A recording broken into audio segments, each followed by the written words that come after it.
JM in the AM, Monday morning broadcast. Well, I mentioned that that for us, for Stacy and myself, it was a unique Shabbat this past Shabbat.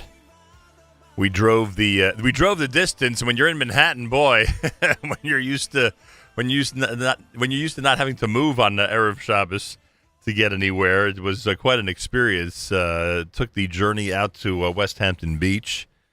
The Hampton Synagogue was well worth the journey. I want to thank Rabbi Schneier, of course. I want to thank Rabbi and Mrs. Bronstein, who hosted us. Cantor Hirschtick, who is simply remarkable. And everybody in the congregation. It was one of the more amazing and unique Shabbatot, frankly, of my adult life. And I asked the founding rabbi of the Hampton Synagogue, Rabbi Marc Schneier, to join me this morning live via telephone, just to thank him and to do a little review of some of the things that I experienced over this past Shabbat. Rabbi Schneier, a big thank you to you, and welcome to JM in the AM. Thank you. It was a pleasure having you. Very much appreciated. Well, I guess my first question, was this a typical Shabbat at the Hampton Synagogue? It was a typical Shabbat, maybe a bit less typical because of the deluge, our modern-day flood we experienced on Saturday.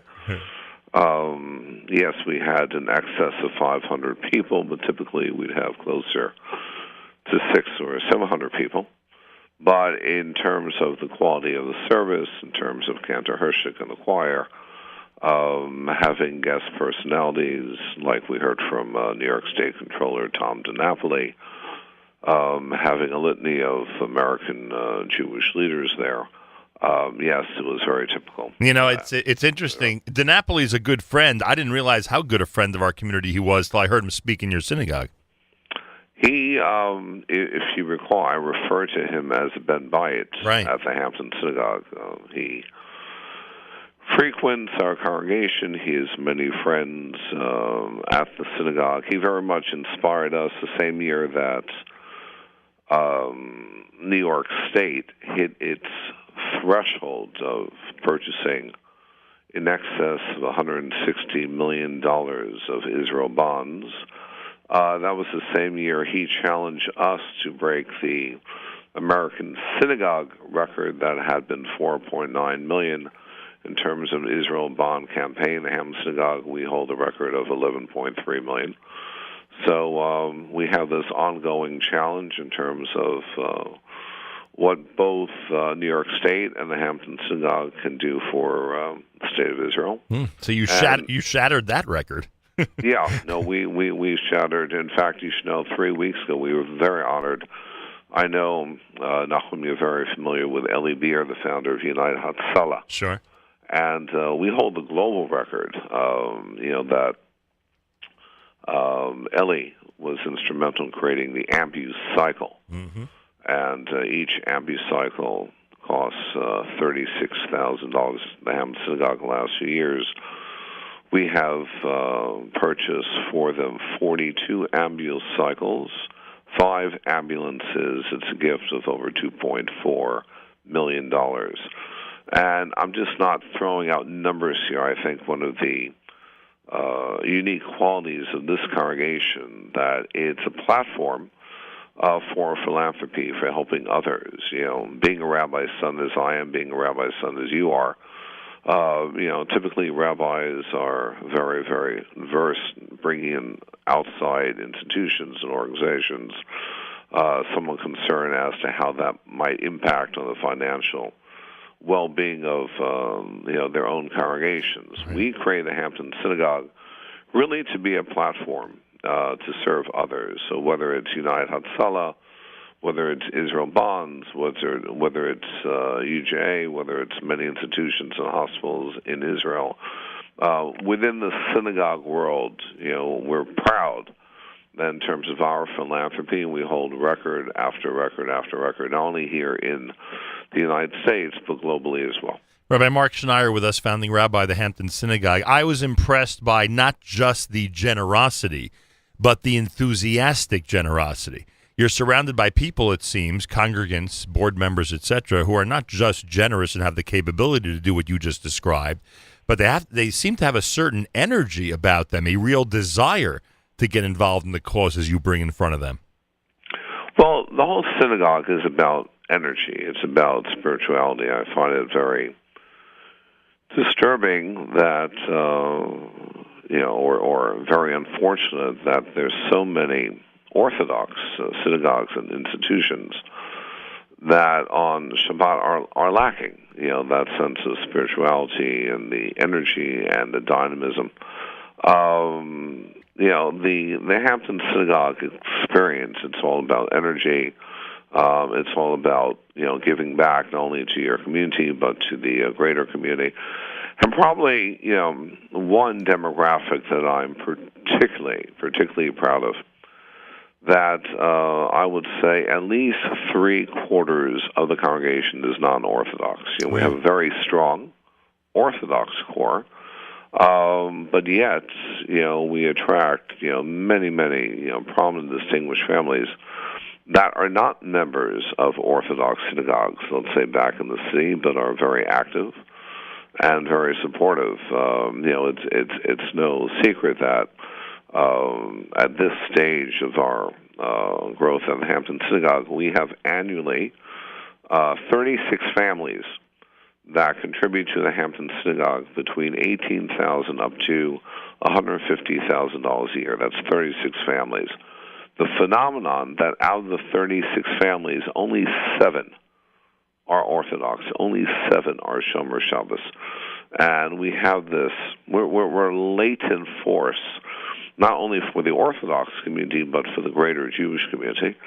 And I believe it's a wonderful paradigm for other shuls to emulate as well. And it's amazing for those of us who think only the Orthodox are attracted to ritual.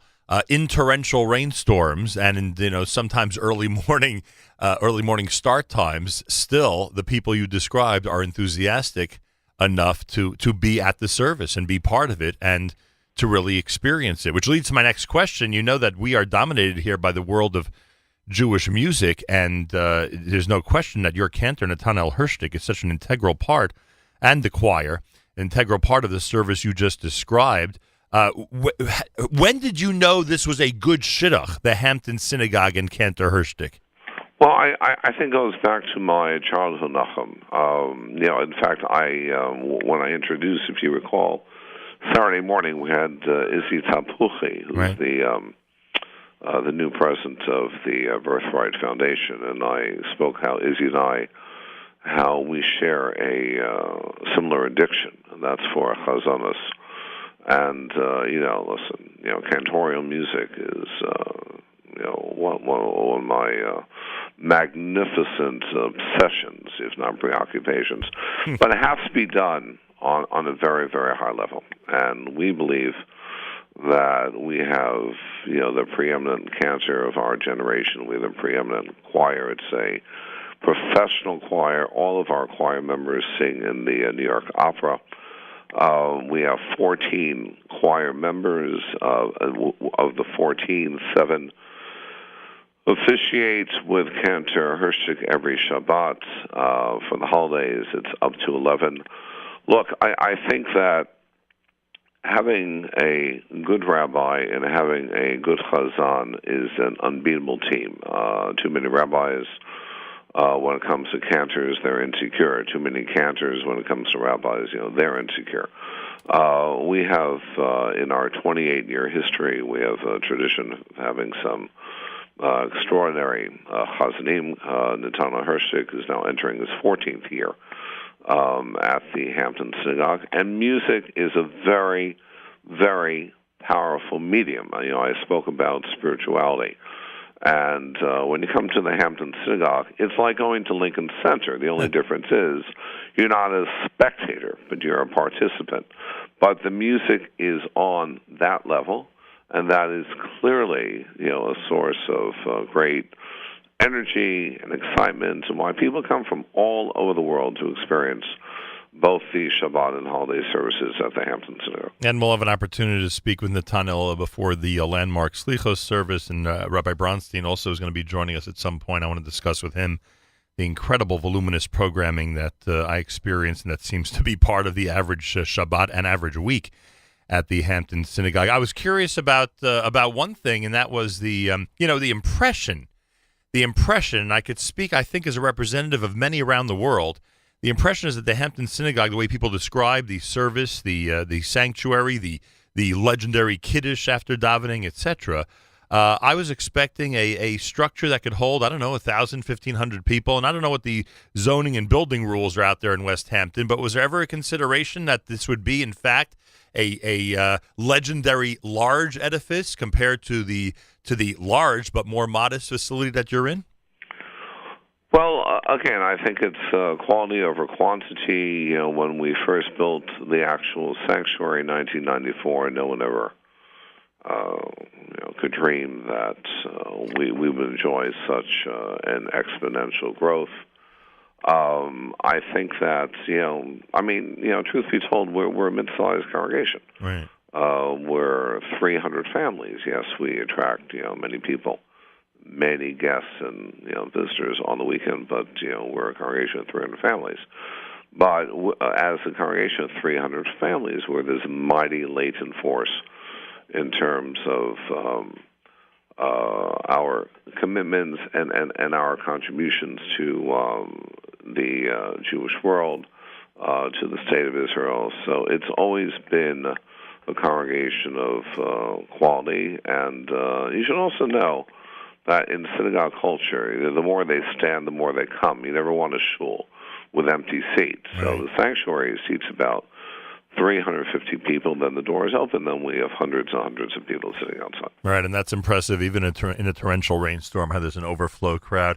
Let me know if I'm right on this, the only daily minyan for a long distance in every direction. 75-mile radius, correct. 75-mile radius, the only... Year-round. Year-round. So this morning there was a minyan, and in February and March there'll be a minyan. Correct. That is correct. Pretty amazing. People need to know that, by the way. It's a real public service. People need to know that it's available because, the crowd on Long Island, no matter what time of year, can always use a minyan. And in the winter months, in January, February, it's quite a challenge. But we always provide a minyan. We're the only daily minyan within a 75-mile radius. And if, God forbid, someone needs to say Kaddish, they know that they can rest assured that they'll have that minyan here. Rabbi Schneier, I greatly appreciate it. We had an amazing time. I thank you very, very much. And I was impressed that there's some JMAM listeners out there, even in the deep part of Long Island, Baruch Hashem. Well, considering we're all from the city, we carry our enthusiasm for you even out to the Hamptons. Much appreciated. I take this opportunity to wish you a great year ahead. We'll be speaking more about the synagogue coming up. Tadah Rabbah to you. All right. It was wonderful having you. Greatly appreciated. There he is, Rabbi Marc Schneier, founding rabbi of the Hampton Synagogue. It was, for us, a unique and fascinating and wonderful, frankly, Shabbat Rosh Chodesh. We had that added benefit. We weren't just there for Shabbos. We had the Cantor Hirschtig for Hallel, for Atiyot Tzarta, the beautiful ceremony that Shabbat morning is when Rosh Chodesh coincides with it. It was really cool and really wonderful. And a great experience. 25 minutes before 9 o'clock. More coming up. You are listening to a Monday morning broadcast at JM in the AM.